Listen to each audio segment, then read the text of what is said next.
Hello everyone, it's 2 in the morning. I can't believe I'm doing another tutorial when I'm supposed to be going to bed. But anyways, here is a brand new Victoria 2 tutorial that I just thought of. Since it's right here, I figured, screw it, I'm going to talk about that. I'm going to talk about one very interesting thing about Victoria 2, and that's colonizing. As you can see, these provinces right here that are pure white, they're unsettled land. No one owns them. As you can see at the beginning of 1836 in the game, you can see, like, there's still punches of North America, Canada, Alaska, Siberia, Sakhalin, the Kuril Islands off Japan's coast, parts of Indonesia, the interior of Australia, a good chunk of New Zealand, the Pacific, Africa, which is the obvious example. These are provinces that are not colonized. Now, they can be colonizable. As you can see, like, right here, like, for example, America, these provinces in green, they can colonize these. These in yellow right here already are being colonized when I moved, my tag switched over to America. Now, you're probably wondering, how do you colonize? Now, in order to colonize, first things first, you need to be at least a secondary power. If you're not a secondary power, you can't colonize. Mexico, for example, can colonize, but once they fall out of secondary power, which is usually the case at the beginning of the game, they will not be able to colonize. Venezuela, for example, not a secondary power, can't colonize. Brazil, on the other hand, can. So, you have to be civilized, and you have to be at least a great power. Alright, next, you need the tech to colonize. Now, of course, like America, for example, can already colonize right here. Let's see if it shows. Maybe I can explain.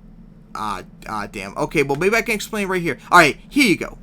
Like, this right here. Maybe I'll say right here. Here's a better one. In order to colonize this province in Africa, you need 3 things. This is to get the most majority of territory in Africa, Siberia, the rest of Canada and Alaska, and Oceania, the interior of Australia, New Zealand, not New Zealand, and the Pacific. You need to get colonial negotiations, mission to civilize, and whatever that is against malaria. I'm not even going to try and pronounce it because I know I would sound really bad. Now, in order to get these tech, you have to research them.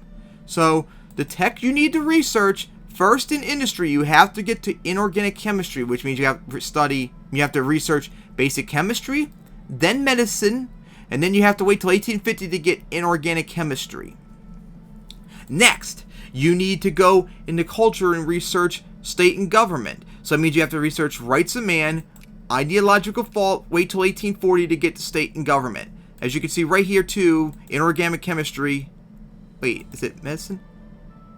Oh, okay, it's medicine that it gets that one tech. But getting inorganic chemistry makes it quicker and easier for you, basically. But state and government, you need that in order to get mission to civilize.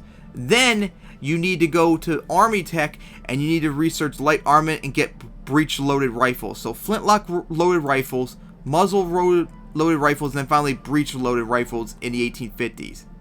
Now, you need to research a couple things, too, when you get to 1870, because that's when you start colonizing, like, Africa.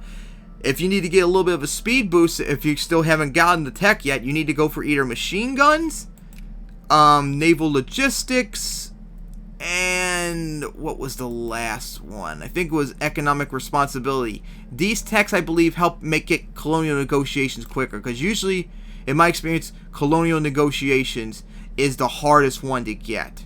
You can get this tech against malaria by research in medicine. Inorganic chemistry helps. You can get the other one by state and government, but the colonial negotiations one, that's really difficult. Alright, next. You have to be able to, now in order to colonize, once you get that, you need to be able to reach a province. So, there's 2 ways you can do that. One, you have to border a colony, which of course, like America, for example, is bordering all of them, therefore they have the opportunity to connect to them, colonize them. But, if you're far away, if you want to colonize, you have to be able to reach. So, let's see.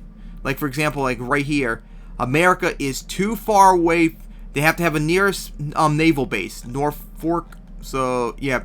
So, Virginia's their closest naval base out to this point in Africa. Now, you can maybe expand it outward if you maybe, like, build something to Carolinas, maybe. Or Florida.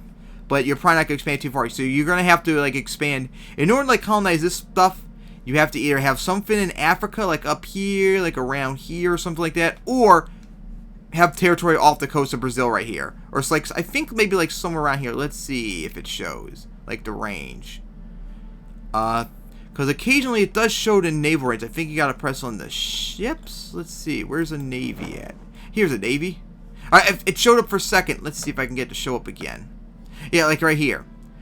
What was it again? 200 something. You need 351 naval range, but our ships can only go up to 200, it looked like. So that would take you... That's too far. Okay, it looks like it has to be on the coast. So, current technology... No, in order... America can only stretch out to colonize, like, out to here, at least right now. So you had to get, like, territory closer to be able to colonize, basically. So you have to have territory that's either connected or close by. Alright, next. You need colonial points. How do you get colonial points?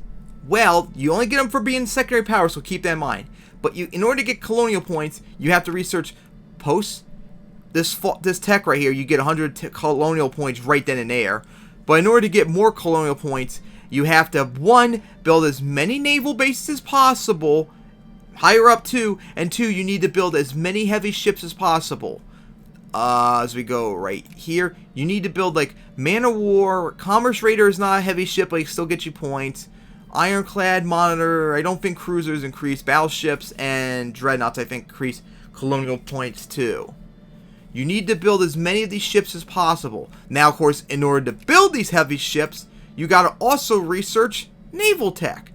So you have to get, let's see, that's too long. So you need to get to at least Raider Group Doctrine. So you have to, like, research these free tech right here in order to build up the level 3 naval bases in order to build ironclads and monitors, which also you need to go to iron steamers in order to unlock ironclads and monitors. So this is a lot of tech you have to research. Then you have to have the money to build the naval bases, because these naval bases, you got to build one at a time. They get really expensive. And then you have to wait 3 years for them to build up, and that's, of course, if they get their goods in time. Otherwise, you're going to have to wait. And then you got to build up the ships once they're built. So yeah, it's quite a pain in the ass, all that, just to colonize. It's a real pain. But if you do all that and you're able to reach, you can colonize. So now, what happens when you colonize, for example? Well, thankfully, we have America right here already colonized in Oklahoma. So, right now, if no one interferes in Oklahoma, America, as you see right here, can turn Oklahoma into a colony on September 28th of 1836. And when you turn to a colony, you own it. Now, it'll be like a colony like Florida, for example. So you're going to have to, like I said in the population video, you're going to have to get at least 1% of your country's culture to be bureaucrats in these states if you want to turn them into actual states.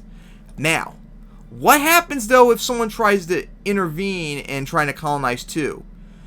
I think at most you can have like 4 countries colonize at once, but eventually it'll be weeded out, and eventually it'll be just 2.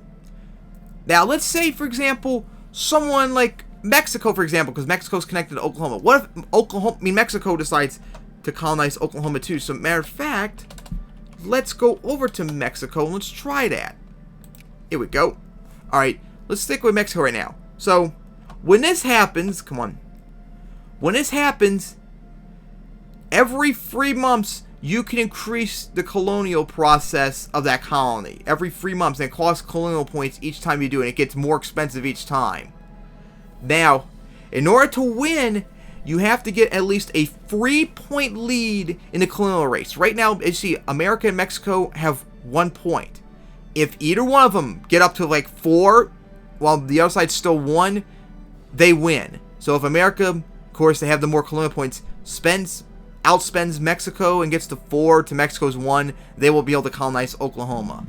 But if it leads to a stalemate that doesn't stop, you'll either lose or they'll give up and then maybe you can take it. But otherwise, this bar will fill up, and this is a crisis bar. Eventually you can max out and you could possibly have a crisis break out like a world war over a colony. So, yeah, you gotta watch out for that. That's quite of a pain. But yeah, you want to colonize as much of Africa if you're able to do so, because that continent is loaded with population and resources, and a lot of really good resources. But yeah, that is the tutorial that I wanted to talk about how to colonize. I hope you were able to understand it. I hope I was able to make sense to you all. And I think it's time for me to go to bed now. So, see you guys next time for another tutorial.